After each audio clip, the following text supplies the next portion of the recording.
Hey guys, my name is Tariq, and this is a day in the life of a music photographer. If you'd like to skip to the tips and tricks portion of this video, it starts at 2 minutes and 26 seconds in. And with that said, cue title card.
I hope you guys enjoyed that opening montage. I'm actually at a hotel in Washington right now shooting for a completely different festival. Now for the next part of the video, we're gonna dive a little deeper into what a day in the life of a music photographer actually consists of. And I actually wanna start with some non-photography basics.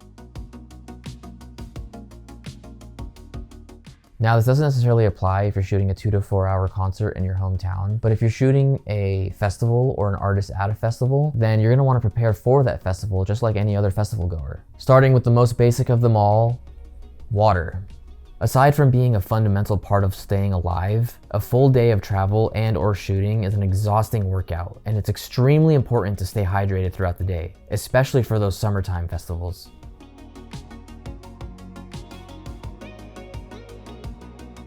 Making sure you're eating and snacking throughout the day also applies here. If you can't count on food being at the concert or festival you're gonna be at, pack snacks like trail mix or protein bars, that sort of spread, so you can eat on the go when necessary. Next non-photography basic is comfortable shoes. It's pretty obvious at this point, but you're gonna be on your feet for hours and hours at a music festival. Even at a smaller show in your hometown, you could be on your feet for 3 to 4 hours. And if you're wearing uncomfortable shoes, that could easily feel like 5 to 6 hours on your feet. Comfortable shoes are a necessity. Do your feet a favor. Lastly, for non-photography basics is something that I actually mentioned in my Music Photography 101 video, and it's wearing black and wearing earplugs. Regular festival goers don't have to wear black, so that's the only exception here. It's important not to bring attention to yourself when you're out shooting.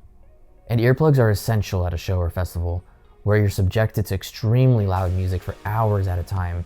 In this case, you're doing your ears a favor from irreversible damage. At least your feet will recover.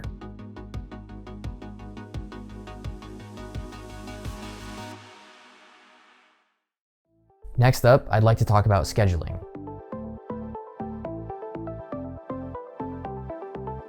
When photographing shows or a festival, I always like to plan an extensive schedule on what my day will look like, especially when travel is involved.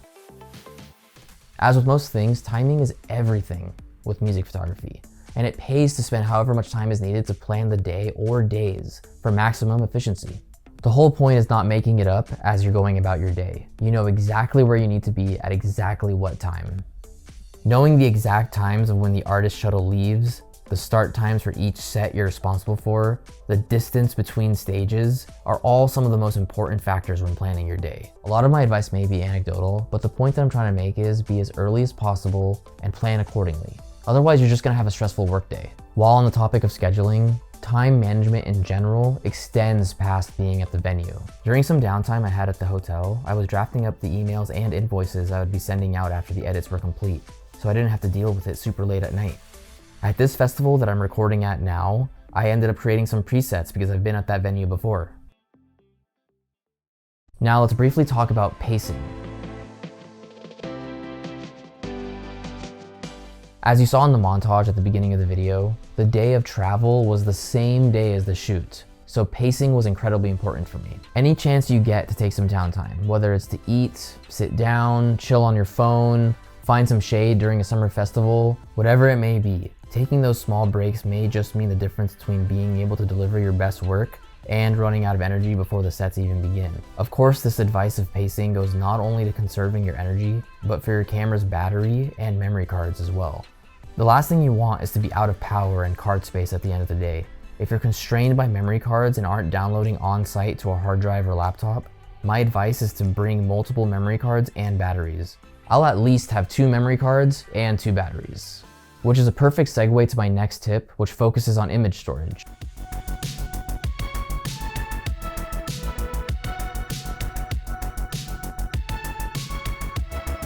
When photographing a festival or multiple artists at a festival, image storage is of key importance here. Music festivals are the marathons of live music photography, and ample amounts of storage are just as important as having the batteries to power your camera. Needless to say, a full day festival is going to require at least 2 to 4 times as much storage space as your typical hometown show. And to that end, there are 3 main approaches to this. Starting with simply investing in large capacity memory cards. These days, 16GB memory cards are relatively cheap, and you could just opt into buying a handful of them and bringing them to your gig. Another method is to use fewer, but larger capacity cards, like 64 or 128GB. My camera has 2 64GB cards inside of it at all times. The second approach to image storage is in-camera deletion. This simply means reviewing images within your camera and deleting the unrecoverable images on site, especially during any downtime you have in between sets. This is a great secondary option because it requires no more hardware than what you already have, just your camera. The downside of this approach is that you don't have the benefit of a large display for critical editing, so there's a real chance of imprudent decisions and accidental deletions, especially if you fail to schedule your day and you're feeling rushed. Overall, deleting images in camera can get you through an event and cost you nothing but time, but it's the least optimal option.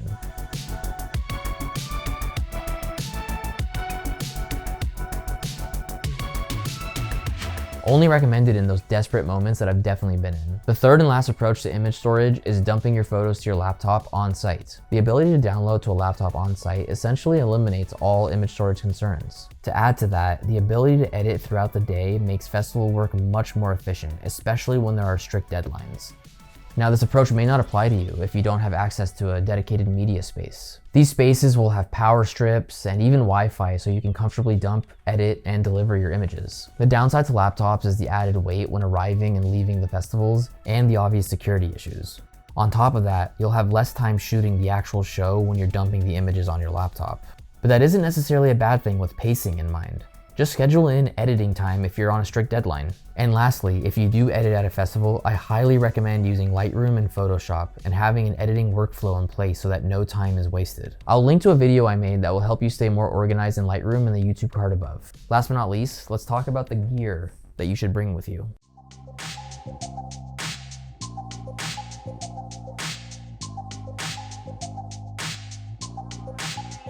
Starting with batteries. With possibly multiple days of shooting, you're going to want to have your camera's batteries fully charged before the start of every day. While having one battery may be enough for your hometown show, you're going to want a backup at a music festival where you're potentially shooting on and off for 7 to 8 hours or longer.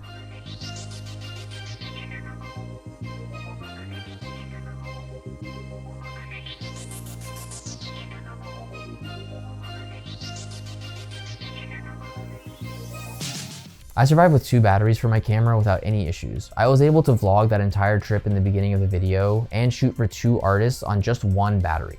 This is because of my camera choice, the Sony A7 R3. Full frame cameras like that one are my preference for live music photography overall, and that's no exception for festivals. A full frame sensor is larger and will give you the best low light performance. This room is actually extremely dim, and I almost didn't film in here because I thought it was too dark. Now, of course, the camera won't do anything without lenses. My general music photography kit includes 3 zoom lenses, an ultra wide or fisheye lens, a mid-range, and a telephoto. At music festivals, my go-to lens is always the wider option. In this case, the fisheye lens I brought with me to the festival and used for most of the montage at the beginning of the video. An ultra-wide lens like this is great for capturing the atmosphere of festivals.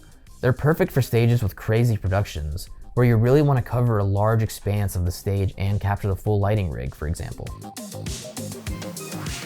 My second favorite is the telephoto zoom lens. The telephoto lens will let you shoot from farther back in the crowd, which can give you more compositional options and can also help you create a more packed, energetic atmosphere in your photos. The option I use the least is my mid-range 24-70. For me, this lens is honestly used as a backup option in the unlikely scenario that the wide angle stops working or breaks. I mean, a mid-range zoom will cover your wide shots and is a great option for festivals, but I think since I mostly shoot EDM, having the shot be super wide or tight is generally what I aim for. I'll also bring a flash with me just in case I'm hired to shoot some meet and greets for an artist. This is one of the only times you should use a flash when working for an artist or festival. On the video side of things, I have my Rode Mic Pro Plus attached to my camera at all times. I'll make sure to set the mic to -10 decibels so that the festival audio doesn't sound like this.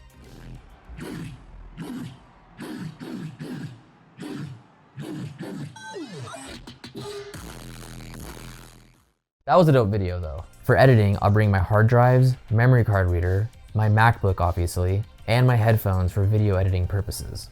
And lastly, for personal use, I brought my AirPods to listen to music on my travels. Now, just like my music photography 101 video, here are some final pointers that should come in handy during your time as a music photographer. Starting with shooting in RAW. You may be tempted to use JPEG to save on memory card space, but that would be a huge mistake. RAW photos will not only give you more quality control, but you'll have much more flexibility in editing essential aspects of the image like white balance and with highlight recovery. Next, and kind of my go-to here, is the photographic approach for music festivals. I've found that there are 3 main things that you need to focus on when shooting a music festival, and the importance of those 3 things change depending on who you're hired by. Guest experience, stage production, and artist performances. If you're hired by the festival, guest experience is top priority. If you're hired by the artist, their performance is top priority. Lastly, expect nothing and have fun. You could have every credential on you and still get stopped by security. You could have the perfect schedule in the world and your flight could get delayed. Point is, things are bound to go wrong. So expect nothing, have a little grit to get you through those stressful moments, and have fun. I mean, you're shooting a festival after all. I hope these tips and tricks will come in handy for your future shoots. The basics of photographing a music festival are the same as a concert, just on a vastly different scale. Overall, you want to simplify your approach as much as you can.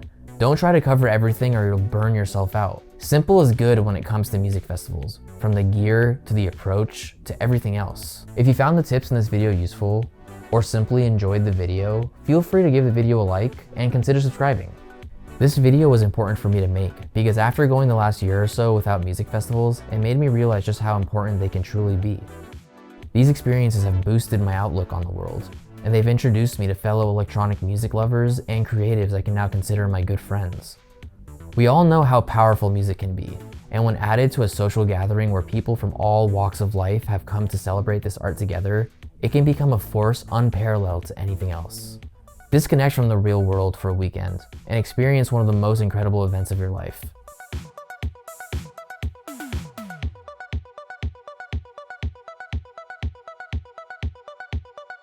Thank you so much for watching. I'll see you guys next time.